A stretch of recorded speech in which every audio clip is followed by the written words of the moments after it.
Growing up as young athletes, we're always told to embrace the grind, be the first guy in the gym, the last guy out, that more reps, more games, more exposure will get us to where we want to be. But what if the very system that's designed to help kids make it to college and beyond is actually the thing breaking them before they arrive? That's just the beginning of this dangerous paradox that is AAU basketball.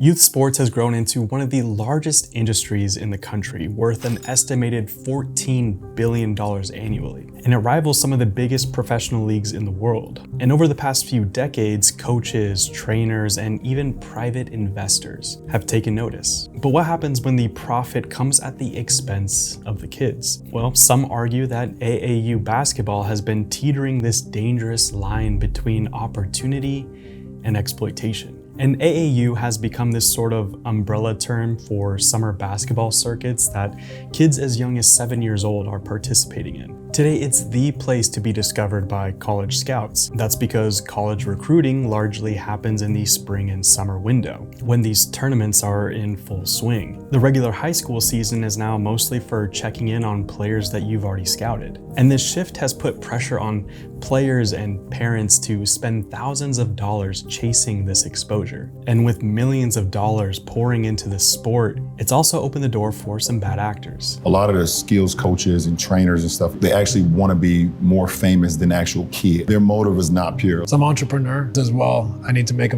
a business of this. Well, if I can sell the dream to the family, they might have a chance to go somewhere with this, but they got to commit to this sport for the year. That's the worst thing you can do. I could be a coach and I can reach out to Nike or Reebok or Adidas and let them know, hey, I got a potential star. He's dunking like LeBron, but he doesn't have a name yet. They'll say, okay, well, I'll give you, the coach, $150,000. They haven't even spoke to the player yet. I want you to guarantee this kid plays for Nike team. He's gonna play in all the Nike tournaments. And then when he gets ready to get drafted, we have somebody who has an agency and we're gonna keep it in the family like that. Not just AAU coaches, there are trainers out there as well. Will have you believe, because it's beneficial to their pocket, that your child needs to be in a gym or on a field or in a pool grinding 7 days a week, and it's not damn true. I think for me, it all stems back to the commercialization. Yeah, for sure. Everything being a business now, Everything's trying to develop monetized. your business as a personal trainer or your business as an AAU team. Our children are customers, not athletes. It is all about the money. And this video isn't to suggest that AAU is rotten to the core. There are thousands of really good coaches and programs helping kids get discovered. But the paradox is when the solution becomes the problem. When parents get sold a dream by coaches or trainers that their kid has what it takes, but only if they're willing to spend the time and money to get there. And often those parents begin to see the entire journey as more of an investment. If it ends in a scholarship or a pro contract, then it'll be worth it. But the numbers make this seem like less of an investment and more of a wild gamble. Only about 6% of youth athletes go on to play college sports at any level, and only 2 to 3% play at the D1 level. And from that tiny percentage, just 2% will end up making it to the pros. And even fewer will have long and sustained careers. But if you spend enough on tournaments, trainers, showcases, your odds improve, right? Sort of, but also no. What they're being told as parents, forget about NBA millions. If he wants to go to college, he's gotta play in all this stuff, because if you don't show up, that knocks you down further on the list. The systemic pressure, what's that like as a parent to feel like all eyes on these kids trying to get a scholarship? And they're afraid that if they don't progress their children the way their neighbors are progressing theirs, they're gonna get left behind. There's been a study that claims that 70% of kids quit youth sports by the time they're 13 because basically too much pressure, not enough fun. Pure burnout, especially if you're a teenager and you have to play the same sport over and over and over again. You get bored and you may not want to play, you may have increased stress and anxiety levels. Parents in many cases expect ROI. You hear your parents talking about time and the financial commitment that it takes to play youth sports. Maybe you'll get a scholarship down the line to help pay for all this. And that just adds pressure and stress. And even if you do survive the burnout, the pressure, the politics, does a scholarship make up for everything it took to get there? And again, sometimes the answer is no. And it's not all just on the parents, it's the system that they're caught in. And the most dangerous part, in my opinion, is what many refer to as sports specialization.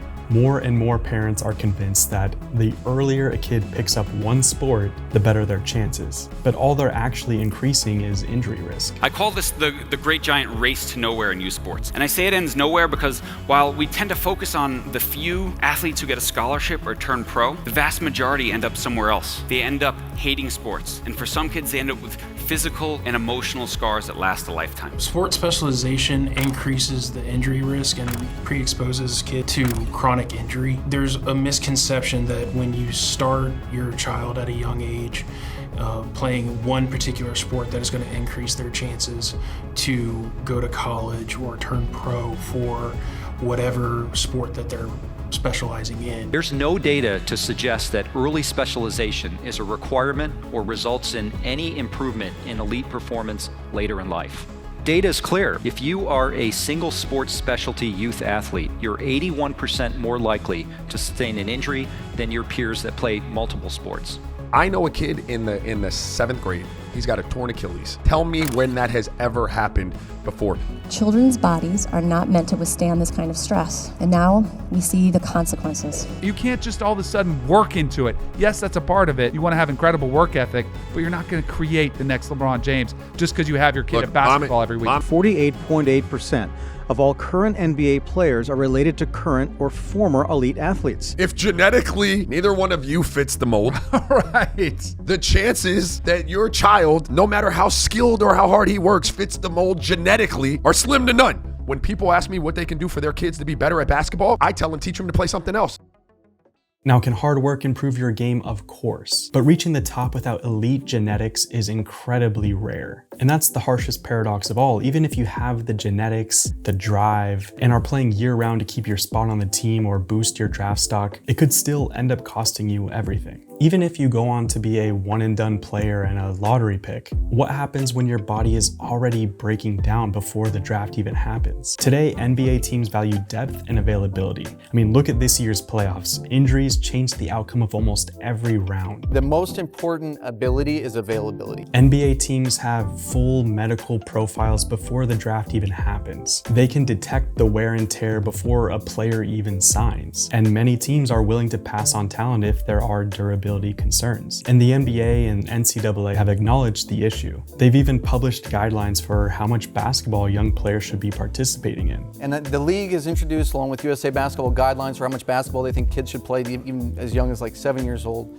It's a hard sell to parents, though. These kids are going into the league already banged up. Well, AAU coaches don't give a bleep. The problem is AAU is so fragmented that one league might make an effort to protect the kids and the other might not. And it's extremely common for kids to participate in multiple circuits that are associated with different organizations. And while science and technology have improved our ability to predict and prevent injury, the commercialization of youth sports shows no signs of slowing down. So if you're a parent, be aware of the risks. Specializing too early can come at a great cost, and not everyone trying to sell you a dream has your child's future or well-being in mind. But thank you for watching. If you enjoyed this video, you may enjoy this one as well, and I'll see you in the next one. Peace.